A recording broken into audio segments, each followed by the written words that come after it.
اعوذ باللہ من الشیطان الرجیم بسم اللہ الرحمن الرحیم ابلغکم رسالات ربی وانصح لکم وعالم من اللہ ما لا تعلمون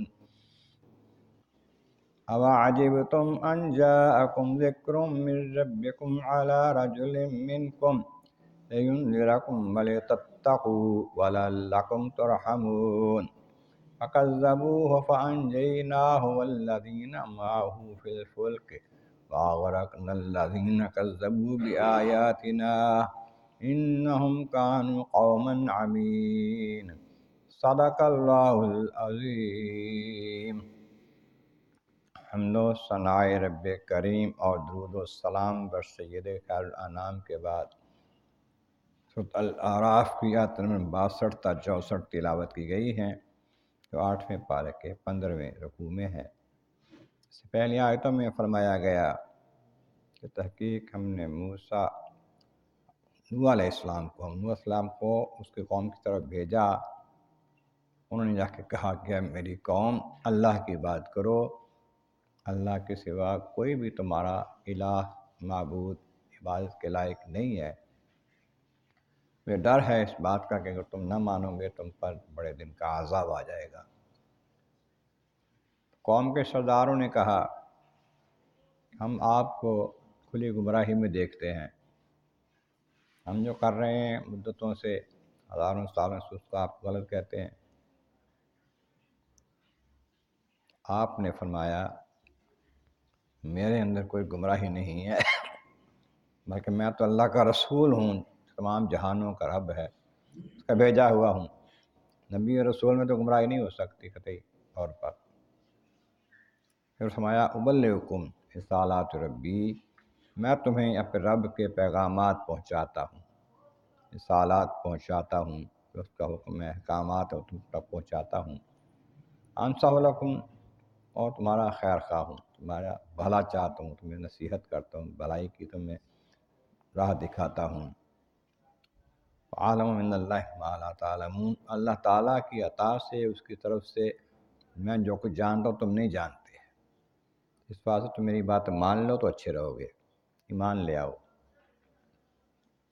پھر وہ یہ کہتے تھے کہ جی دیکھیں ہمارے جیسے انسان ہیں، ہمارے اندر ہی پلے بڑے ہیں، آپ یہ نبی بن گئے ہیں، یہ کیسے ہو سکتا ہے؟ اللہ کی طرف سے پیغام لینا ہر کسی کا کام تو نہیں نبی ہو، لیکن نبی انسانوں میں سے انسان ہمارے جیسا ہوگا۔ اَوَعَجِبْتُمْ أَنْ جَاءَكُمْ ذِكْرٌ مِّن رَبِّكُمْ عَلَىٰ رَجُلٍ مِّنكُمْ، کیا تم اس بات پر حیران ہوتے ہو کہ تم میں سے ایک بندہ جو ہے اس پر اللہ تعالیٰ کی طرف سے پیغام آ جائے، کلام آ جائے، حکم آ جائے، ذکر آ جائے، اس لیے تنذرکم، تاکہ وہ تمہیں ڈرائے، تمہیں ڈر سنائے، تمہارے انجام کے بارے میں باخبر کرے تمہیں، تتقوا، اور تمہیں بتائے کہ تم پرہیز کر لو، متقی بن جاؤ، تقوی والے ہو جاؤ، لعلکم ترحمون، اور اس لیے کہ تم پر رحم کیا جائے۔ یہ میں عجیب لگتا ہے کہ ہم میں سے ایک کوئی بندہ ہو ہمیں سمجھانا شروع کر دے اور اس پر اللہ کی طرف سے پیغام بھی آ جائے، وحی آ جائے، تو یہ نبی تمہارے واسطے خیر خواہ ہیں، تمہیں ڈر سناتے ہیں، تمہارا انجام بہتر دیکھنا چاہتے ہیں۔ لیکن فَكَذَّبُوهُ، تو انہوں نے ان کو جھٹلایا، نہیں جی آپ غلط کہتے ہیں، ہم نہیں مانتے۔ جب انہوں نے انکار کیا، نہ مانے، ضد پر اڑ گئے، نوح علیہ السلام نے اللہ کی بارگاہ میں دعا کر دی، مولا یہ نہیں مانتے، ان کو تو سنبھال لے۔ میں پھر کیا ہوا؟ فَأَنجَيْنَاهُ وَالَّذِينَ مَعَهُ فِي الْفُلْكِ، پھر طوفان آ گیا، پانی ہی پانی، آسمانوں سے بھی زمین سے بھی نکلنا شروع ہو گیا، دنیا بھر میں پانی پھیل گیا، ایک روایت میں 70 گز اونچا پانی ہو گیا۔ تو انجیناہ، تو ہم نے اسے یا نوح علیہ السلام کو بچا لیا، والذین معہ، اور ان کے ساتھیوں کو بھی بچا لیا، جو ان کے ساتھ ایمان لانے والے تھے، ان کے گھر کے افراد تھے، اور کچھ اور لوگ بھی تھے۔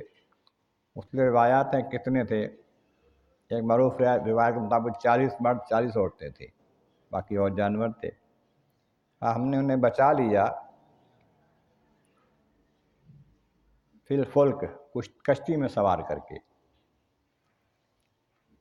وہ چاہے کشتی کے بغیر بھی جس کو چاہے بچا لے، قدرت رکھتا ہے، لیکن کشتی میں سوار کر کے 40 لوگوں کو یا جتنے بھی تھے ایمان والوں کو بچا لیا۔ وَأَغْرَقْنَا الَّذِينَ كَذَّبُوا بِآيَاتِنَا، اور ہم نے ان لوگوں کو ہلاک کر دیا، غرق کر دیا، ڈبو دیا طوفان میں، پانی میں، جنہوں نے ہماری آیات کا انکار کیا تھا، جھٹلایا تھا ہماری آیات کو، نہیں مانے تھے نوح علیہ السلام کی بات کو، ان کو ہم نے ڈبو دیا۔ اس لیے انہم کانوا قوما عمین، وہ لوگ سارے اندھے تھے۔ ظاہر تو آنکھیں تھیں ان کی، لیکن وہ آنکھ کس کام کی جو حق کو نہ دیکھ سکے۔ دل کی آنکھ اصل میں جس کے سبب سے بندہ حق کو پہچان لے، وہ آنکھیں نہیں تھیں ان کی، اس وجہ سے وہ نابینا کہا گیا ان کو۔ تو اس نابینا ہونے کی وجہ سے، دل کی آنکھ نہ ہونے کی وجہ سے وہ گمراہ رہے اور حق کی مخالفت کرتے رہ کر تباہ ہو گئے۔ آخرت کا عذاب اس کے علاوہ ہوگا۔ اللہ تبارک و تعالیٰ کی بارگاہ عالیہ میں عظم مولا کریم، محبوب کریم کا صدقہ قرآن کریم کا فہم اور اعمال صالح نصیب فرما۔ وآخر دعوانا ان الحمد للہ رب العالمین۔